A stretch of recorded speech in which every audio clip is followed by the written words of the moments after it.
Hello everyone, this is when the front door becomes the back door, the security paradox of OSDP. My name is Eran Jacob, I'm head of research at Hodir, and I have here with me Ariel Harush from the team and Hodir, which is not presenting with us today, but was also part of this research. Just a little bit about us. We have all been researching industrial cybersecurity for the last years as part of our work at Hodir, an industrial cybersecurity solutions provider. And we are all located in Israel, and due to the current war situation, we are presenting remotely, and we all hope for better days to come.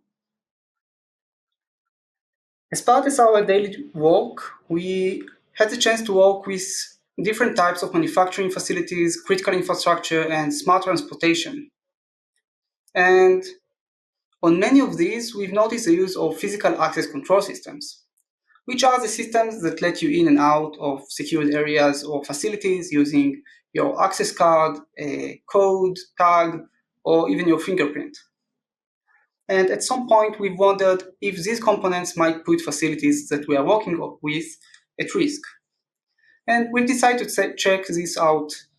And today we are going to discuss a few related subjects. First, we're going to start with a quick overview about physical access control systems, and especially the latest protocol in town, OSDP.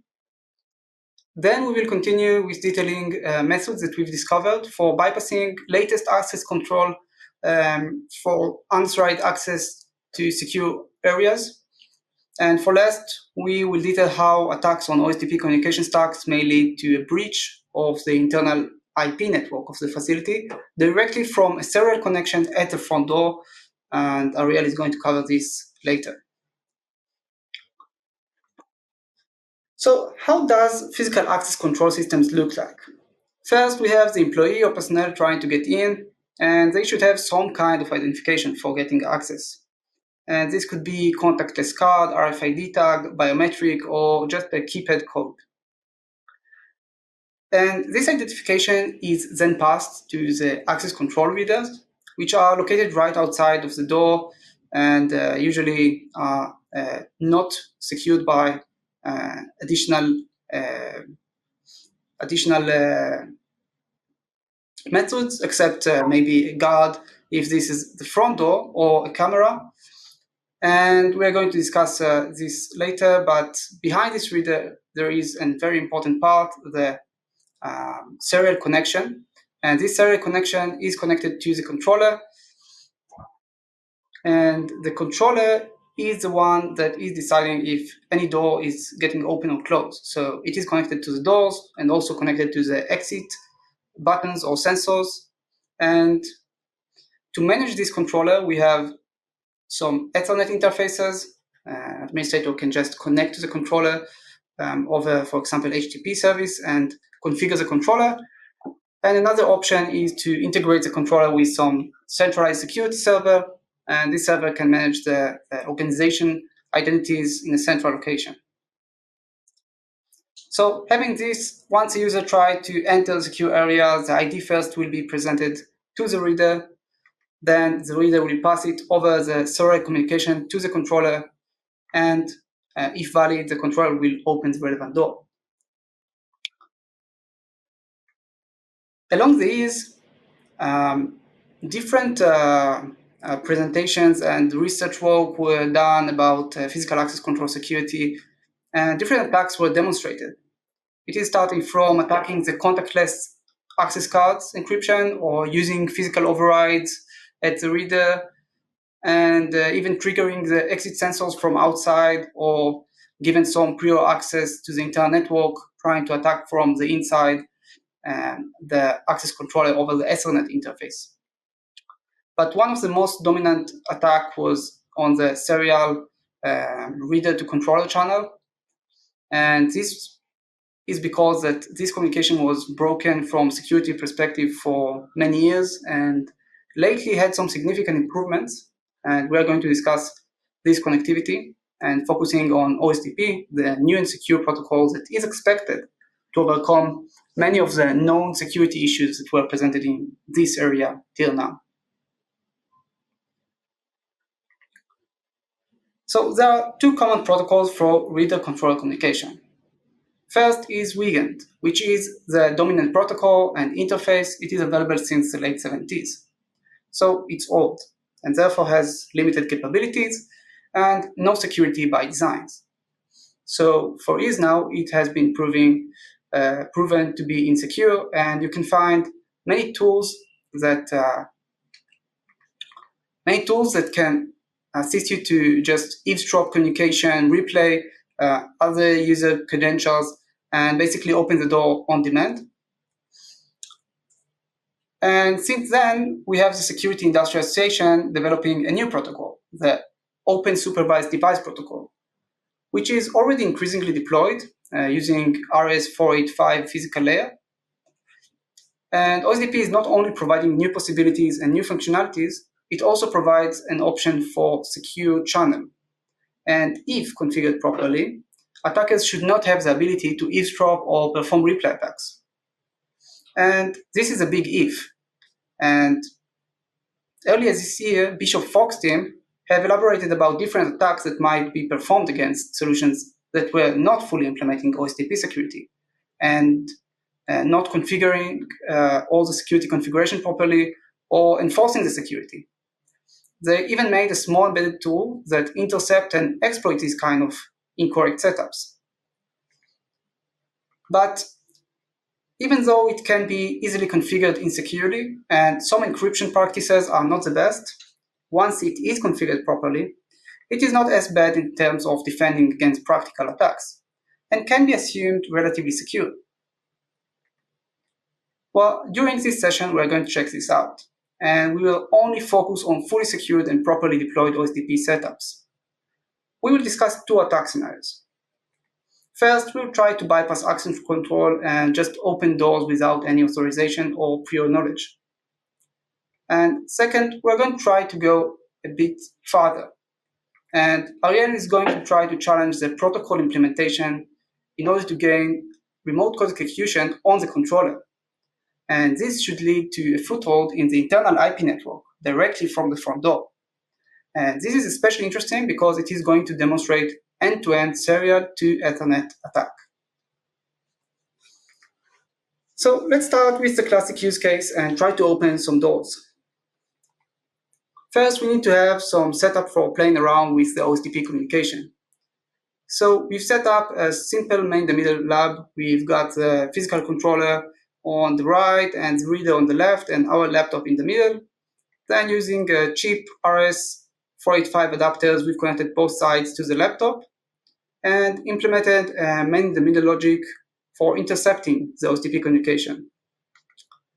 This way, when a card is presented, the communication will go right through our laptop, and we can freely modify, block, delay, or forward any communication. By the way, if you are interested in doing this for red teaming, you should check out Melon, the small hardware that was developed by Bishop Fox.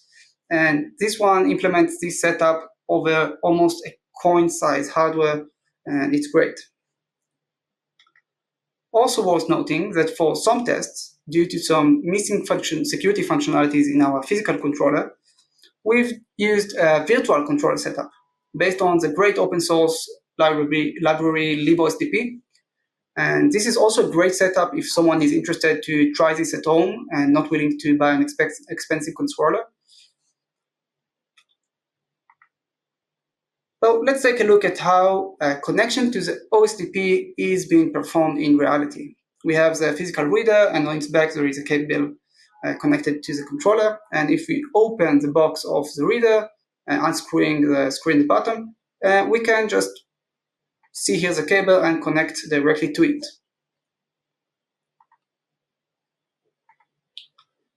But since we are discussing a fully secured installation, we can't ignore tamper protection. And tamper protection is widely available feature of readers, providing the controller with indication based on the sensor inside the reader box if the reader was opened. And as long as the reader box is closed, the tamper protection line will be active and everything will be okay. But once opened, the tamper protection line will be off and the controller will have indication for compromise. And trigger an alert on its home system if you have one. And by the way, with OSDP, the temporal protection can also be sent directly over the RS485 channel. So for testing potential ways to bypass this, we've connected a small green LED light to the temporal protection signal. And now, when the case is closed, the LED light is on, and once it is open, it is turned off, and we have an indication of compromise. And after working on this for a while, the one and only Hodir has created a very sophisticated hacking tool made of selected pieces of hardware. And using this tool, we can cover the internal tamper protection sensor. And this allows us to expose the wires without triggering any alarms. And it looks something like this. So we are going to insert this tool from the bottom of the device and just cover the sensor without triggering the alarm. And when used end-to-end, it should look something like this.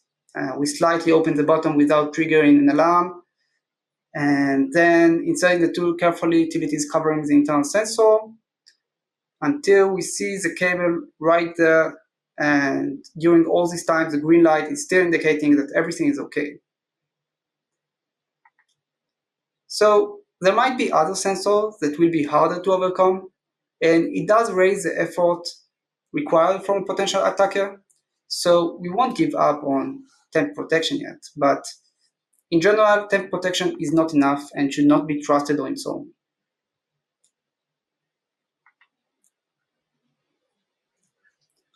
Let's continue to OSDP protocol.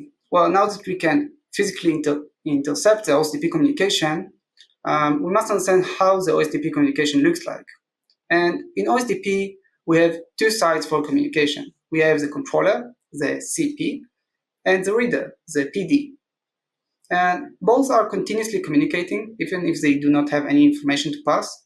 And the communication is always initialized by the CP, sending some command, and PD sending back a reply. And even if they do not have anything to send, they will just send a pull and respond with ACK, and it's just going on till there is some information to pass. When discussing secure OSDP communication, things get a little bit more complicated, so we'll try to keep some parts simplified. First, we have to initialize a secure channel, and for this, both the PD and CP should have a pre-shared secret, and this secret is a secure channel base key, or SCBK.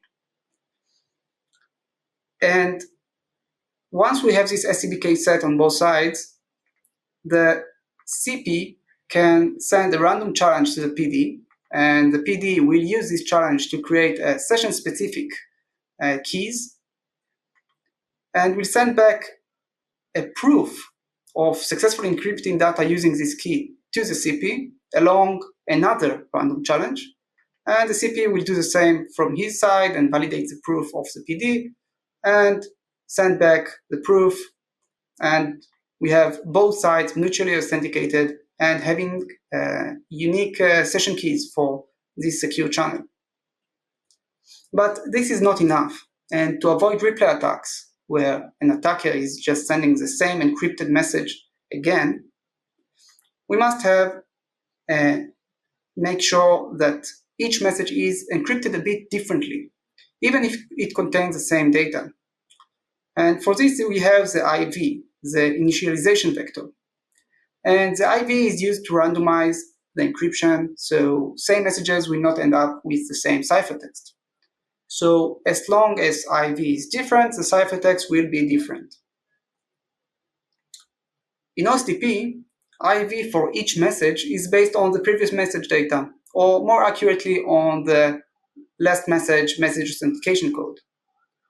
So it would look something like this. The MAC for the first command will be used for the IV of the first reply, and the MAC for the first reply will be used as the IV of the next command, and so on. And what about the IV for the first message? Well, it is based on the last message that we are sending during the channel initialization. And basically, it would look something like this, and the information that the PD send inside of the RMACI reply will be served as IV for the first command. Great, so now we have everything that we need for secure channel communication. And if someone will enter the building with a valid card, and then attacker will try to replay the message, then it will discover that this message will not work because the IV it is using is old, and at this point the controller will expect other IV and the encryption will be incorrect. And we had an idea at this point about what if we could just revert back the IV. This might allow us to use all the messages again. And we have the RMACI request, which is actually setting the first IV of the CP communication. So if for some reason it will be accepted at this point, we could just end up with reverting the IV to be the same as it was in the beginning of secure channel session. And as long as the CP is consistent with its request since the start of the secure channel, we can just resend the whole secure channel from the beginning and until we are reaching the reply with the valid card, and basically the door should open. And we've managed to implement this against the libOSDP controllers that we've used, and this is a great library, and Siddharth from the team maintaining this library was very professional and very responsive and helped to fix everything quickly. And while it might work on other implementations as well, it is still an implementation error. And even though it can be configured better in the OSDP specs, and we should discuss if RMACI message is needed or should be verified, we've decided to look for something more robust. So we went back to the OSDP specs, and we've looked for something more generic. And at this point, we've noticed an interesting reply message, the PD busy reply. And the PD busy reply is a simple message that a PD can send in order to notify the CP that it is taking some time for processing previous commands. And it won't manage to respond within the replay timeout defined by the protocol. So to keep the CP aware and the session active, it notifies that it is busy but still there, and it might not sound very exciting, but there are two interesting facts about this PD busy message. First, it is unencrypted. Even during secure channel, it will always be unencrypted. And second, it can be sent continuously. But why is it interesting? First, we must understand how time delays in OSDP secure channel looks like. So in general, if an attacker will try to get in the middle of a secure channel, after 8 seconds of delaying the communication, the channel will break and both sides will initialize a new secure channel. But if an attacker will use the PD busy message, even in the middle of the secure channel, it will reset the 8-second timeout, and it can be done continuously. Now, this is interesting because if the delayed message is a valid entry request, it means that the attacker has full control on when the message will be delivered, and resulting in controlling the exact timing for opening the door. For example, an attacker can delay this valid message as long as needed until the user will give up, or at least let him try. And at this point, attacker can easily stop with the PD busy messages and release the valid card data on his behalf, and the door will be open. And afterwards, of course, the legit user can try again and everything will work and everyone will be happy. So this does require some very basic social engineering skills, but it will eventually work and get you in. And it is expected to affect all implementations that are following the specs accurately. And following some discussions with the Security Industrial Association representative, it would take time for being mitigated, and users should take some precautions till then. I hope it will be sooner than later.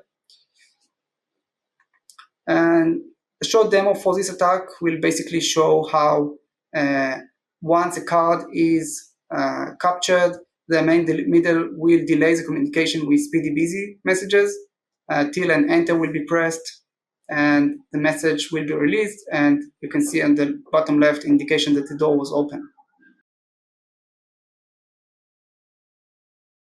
So far, we've mainly discussed the risk of breaching access control and gaining physical access, but OSDP also brings new opportunities for the attacker. And it is basically because OSDP enables a lot of new functionalities. It is starting from AES encryption, continuing to status report, remote reader configuration, transfer of advanced data, formats, and even remote firmware update. And all of these come at the cost of increased complexity. When inspecting the open source implementations online, we've seen very clearly while vegan implementations are only around 200 lines of codes, OSDP ones are over 4K, not including the linked libraries. And we all know that with increased complexity, there are more bugs. And memory corruption bugs that sometimes may be risky have been present in libOSDP, and after looking for a while, we found a new one that allows to cause denial of service even during secure channel. So I understood there is some potential here, and this is kind of a security paradox. On one hand, we want to reduce risk from classic attacks, and on the other hand, we understand that we are increasing another attack surfaces significantly. This leads us to our next part, where we are going to try to go beyond access control and to discuss how we are going to get into the IP network from the front door. And by the way, if you're interested in this kind of serial IP attacks, earlier this year, Josh Wetzel discussed this IP to serial attack for post-exploitation. So if you're interested, it was also checking out. So in my chapter, I'm going to discuss about gaining a foothold in the internal IP network. So just a short reminder, we have our attacker which tampered over the wires, and his goal is gaining access from the serial to the Ethernet. In order to achieve our purpose, we targeted our access controller, and as part of that, we needed its firmware as well as gaining debug abilities on it. The first step toward our goal is extracting the CP's firmware. By doing so, we gained access to most of the files, which one of them is PaxIUD, which is the main process that handles the OSDP communication. So, after getting the relevant binaries, what's next? Debugging. Research the OSDP implementation will be much easier once we are capable of debugging the system. So first, we found our way into a privileged shell on the system, which was possible by using the existing web interface of the device, where you are allowed to upload files of your own. We uploaded netcat NS HTML file, which contained a short line of executing netcat.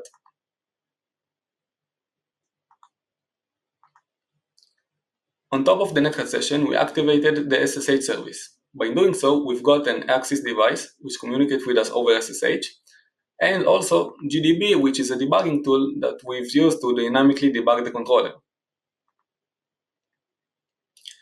After our setup is ready for research, we were needed to highlight a few relevant areas to research. We looked into any area that we will be able to exploit even when attacking a secure channel.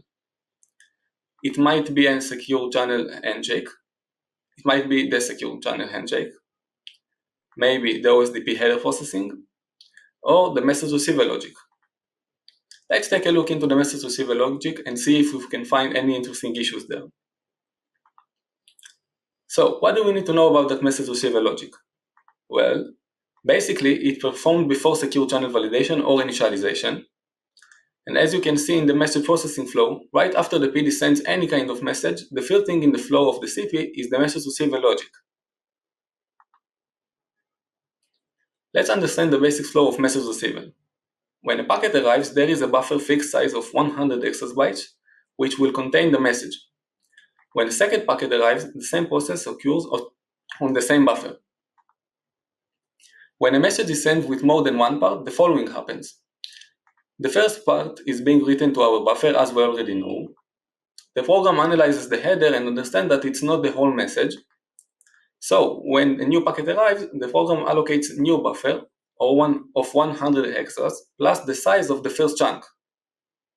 And finally, the program rewrites the first half to the new buffer, and then it adds the second part of the message.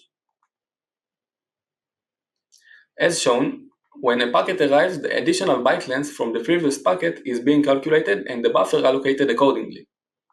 Then the additional bytes are being copied. Now let's check this code that's supposed to read from the serial and the second packet and write it to the allocated buffer.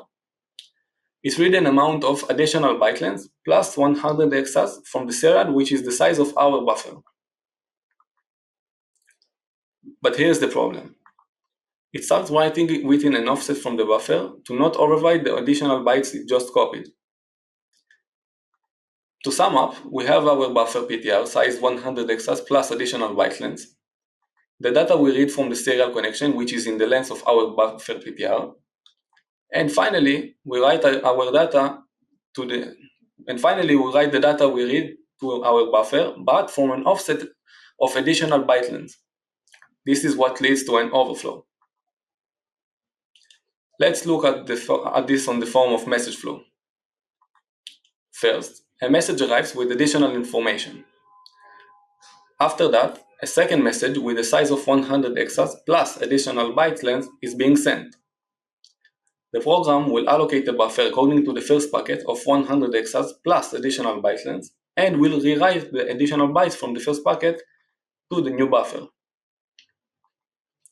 The next step will be writing the new packet content starting from the offset in the buffer with the size of 100 hexas plus additional byte length. And as you can see, an heap overflow occurs.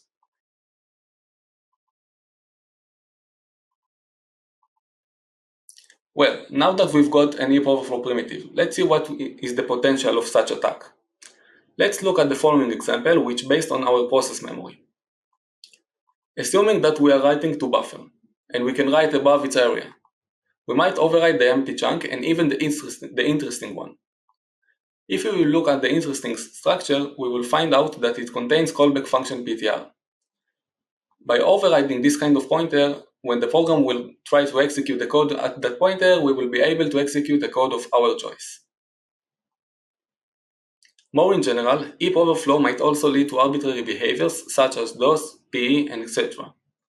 In our case, the example I've showed slide before shows exactly what happened in our program. We've got our buffer, our empty chunk, the interesting structure, and a callback pointer to override. We've managed to exploit the vulnerability in an unstable and statistic way, but as you can see, it illustrates the potential of it. We've managed to listen on PaxIOD as a bind shell. And of course, a motivated attacker could implement such attack to access into the LAN over the OSDP communication. After the findings of different vulnerabilities, we wanted to create a fuzzing framework that will allow us to assess different OSDP devices and implementations. Using the framework, we were able to detect several more vulnerabilities, which will be discussed later on. Some research has already been done around serial fuzzing, for example, the project of ICS Village from DEF CON, but still, it's not commonly rare. Our assessment tool is in the existing architecture, just sits in the middle of the on the middleman computer. By inspecting the packets, we have the code to implement different features over it. And for those of you who are wondering, in the upcoming future, the tool will be released as an open source. Here we have just a short and quick brief to the actual tool with all its features, but due to the short time, I won't dive into it. The feature that I will be focusing on is the mutation fuzzer. In the example below, we can see a simple mutation of message code 50, which basically for each message that arrives and being processed by the fuzzer, its message code changes to 50. So let's take a look at the main features among the mutation fuzzer. First, there are many available fuzzing primitives. The development process of new primitives is very short and simple. As you can see in the picture, each function defines new primitive. And also, the fuzzer is backed up by a logger which logs every step on the way, including crashes that are being detected. Here we can see another example of the fuzzer with some random mutations. Remove payload, random message code, and etc. Covering 3 zero-days vulnerabilities we discovered, including 2 heap overflow vulnerabilities on the controller, will prove that these kind of attacks are already feasible nowadays.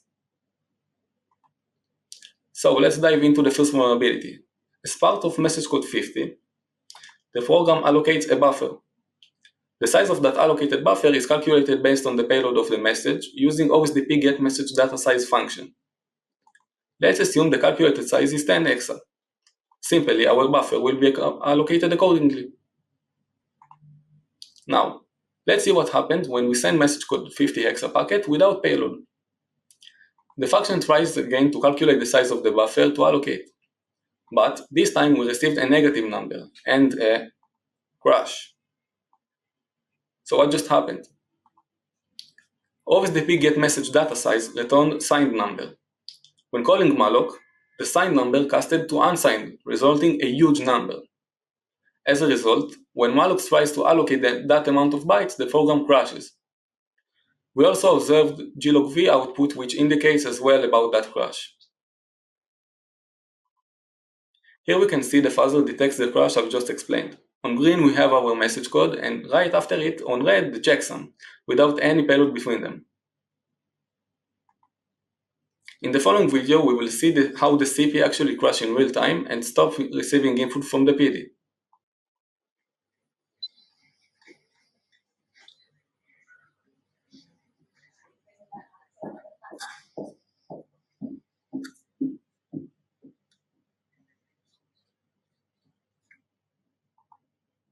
Now, let's take a look over the second crash, which by a coincidence is in message code 50x as well.